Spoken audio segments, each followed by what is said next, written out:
नमस्कार दोस्तों, स्वागत है आपका सीपी स्मार्ट क्लासेस में। दोस्तों, एनएफएल की भर्ती निकल चुकी है 2020 की भर्ती, और ये रिक्रूटमेंट आज ही निकला है। आज की डेट में एनएफएल वैकेंसी निकाली है। सैलरी कितनी है, पदों की संख्या कितनी है, एज कितनी मांगी गई है, योग्यता क्या है, पूरी फुल इन्फॉर्मेशन इसमें आपको देंगे। लॉकडाउन की बड़ी भर्ती आ चुकी है। तो दोस्तों आइए नोटिफिकेशन पे चलते हैं, पूरा नोटिफिकेशन देखते हैं और सारी चीज़ें समझते हैं। दोस्तों, यह है नोटिफिकेशन और ये एडवर्टीजमेंट नंबर 3 2020 का। डेट देख लीजिए आप, आज ही की डेट में जारी किया गया है, 28 अप्रैल 2020 की डेट में है। और यहाँ पर आपकी जो भर्ती आई हुई है, ये mechanical, electrical, electronics, instrumentation, chemical, civil, fire and safety discipline की वैकेंसी है।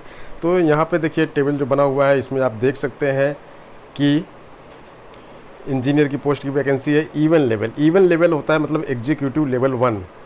सभी इंजीनियरिंग की वैकेंसी जो होती हैं पब्लिक सेक्टर में जो निकलती हैं, वहाँ पे E1, E2, E3, E4 तक के लेवल होते हैं। तो इंजीनियर रैंक की जो वैकेंसी होती है, पहली वैकेंसी जो होती है, एंट्री होती है, वो E1 लेवल की होती है, और मैनेजर लेवल पे E4 है यहाँ पे। तो आप यहाँ पे देख सकते हैं इनकी सैलरी कितनी दी गई है। E1 की salary 11 lakh per annum, 11 lakh per annum, यानी कि 90,000 जो है आपकी करीब पर मंथ जाएगी सैलरी। और E4 की देख सकते हैं आप 19.26 लाख पर एनम दी गई है यहाँ पे। तो सैलरी काफ़ी ज़्यादा दी गई है यहाँ पे, और अच्छी सैलरी है यहाँ पे। तो इसके बाद हम देखते हैं कि पोस्ट कितनी दी गई हैं। यहाँ पे वैकेंसी की अनरिजर्व कैटेगरी की दी गई पोस्ट है, SC की, ST की। आप यहाँ से चेक कर सकते हैं टोटल कितनी वैकेंसी हैं। उसके बाद ये तो हो गया प्रोडक्शन के बारे में। प्रोडक्शन डिसिप्लिन में, मैकेनिकल डिसिप्लिन में भी इंजीनियर और मैनेजर की वैकेंसी है, इलेक्ट्रिकल में भी है, इंस्ट्रूमेंटेशन में भी है, सिविल में भी इसी तरह से है, केमिकल लैब में भी है, और फायर एंड सेफ्टी में भी है। केमिकल की एक अच्छी विशेषता ये है कि इसमें MSc केमिस्ट्री में अगर आपने किया है तो आप इसको अप्लाई कर सकते हैं। MSc केमिस्ट्री चाहिए इसके लिए। और आगे बढ़ते हैं तो टोटल पोस्ट जो हमको यहाँ पे दिखती हैं वो 52 है यहाँ पे। और आगे चलते हैं तो यहाँ पे देखिए पे एंड पर्क्स यहाँ पे दिया गया है। यहाँ पे थोड़ा डिटेल से दिया गया है E1 लेवल का कितना है, जो पे स्केल इनकी दी गई है, और E4 लेवल की पे स्केल दी गई है। दोनों की पे स्केल दी गई है। और ऊपर जो दिया गया था यहाँ पे आपको CTC दी गई थी। CTC कास्ट टू कंपनी होती है, कंपनी आपके ऊपर कितना खर्च करेगी एक साल में, वो दिया गया है यहाँ पे।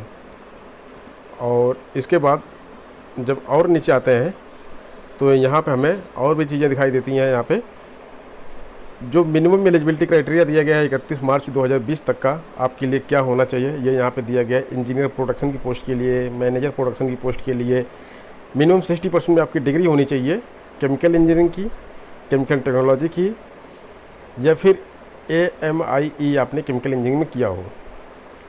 और एज 30 साल 45 साल दिया गया है। एक्सपीरियंस यहाँ पे मांगा गया है। फ्रेशर्स के लिए वैकेंसी नहीं है, एक्सपीरियंस आपके लिए चाहिए।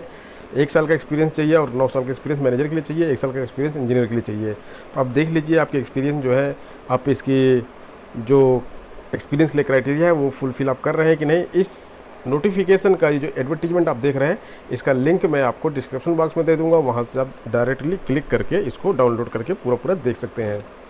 तो ये हो गई वैकेंसी की बात। जब आगे बढ़ते हैं तो यहाँ पे एज क्राइटेरिया के बारे में पूछा जाता है। तो एज क्राइटेरिया में जो आपको रिलैक्सेशन है वो रिलैक्सेशन आपको मिलेगा, कैटेगरी वाइज जो मिलता है। पे स्केल की बात करते हैं तो पे स्केल देखिए यहाँ पे अलग अलग दिया गया है। 2 तरह की वैकेंसी है, E1 और E4 की वैकेंसी है। तो यहाँ पे इन्होंने डिटेल में दिखा दिया है कि E1 और E4 की 97 बेस पे, 2007 बेस पॉइंट पे कितना पे स्केल है, और 2017 बेस पे कितना है। ये जो सैलरी है मैनेजर की है 60 लाख की स्केल है, बेसिक स्केल 60 हज़ार की बेसिक स्केल है। 60 हज़ार की स्केल पर जो टोटल ग्रॉस सैलरी आपको बनेगी वो कितनी बनेगी, वो करीब 1 लाख के आसपास बनेगी। तो यहाँ पे आप देख लीजिए मिनिमम रिक्वायर्ड CTC यहाँ पे दिया गया है, ये मिनिमम रिक्वायर्ड CTC है। और इसके बाद एप्लीकेशन फ़ीस कितनी मांगी गई है, 700 रुपये एप्लीकेशन फ़ीस मांगी गई है। लेकिन SC ST ex serviceman PWD को ये फ़ीस नहीं देनी है, वो एग्जम्प्टेड है इस फीस से। और इसके बाद रिजर्वेशन के बारे में बात करेंगे। रिजर्वेशन तो आपको जैसे मैंने बताया कि SC ST OBC EWS PWD का जो रिजर्वेशन क्राइटेरिया फिक्स है, उसी रिजर्वेशन क्राइटेरिया के अंतर्गत ये भर्ती जो है फुलफ़िल की जाएगी।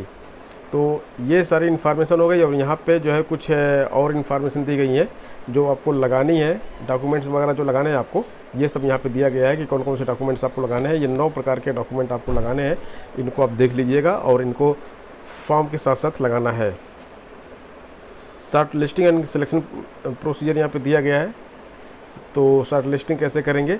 Based on the information in application and document submitted by the candidates along with duly signed print out of their application form, scrutiny of applications would be done and candidates meeting the eligible criteria will be provisionally shortlisted and called for interview।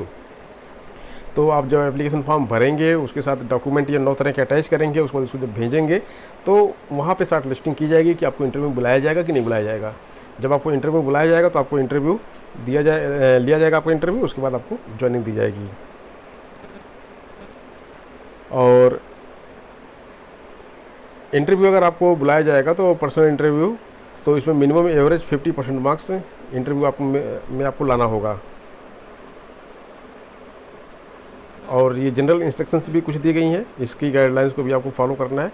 आपको detail में पढ़ना है इस notification को और उसके बाद apply करना है। कोई प्रॉब्लम आती है तो आप मुझसे पूछ सकते हैं कमेंट बॉक्स में कमेंट करके।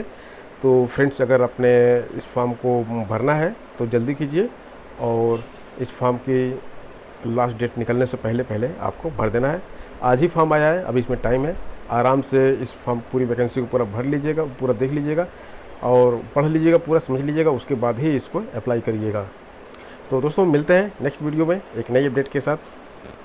Thanks for watching.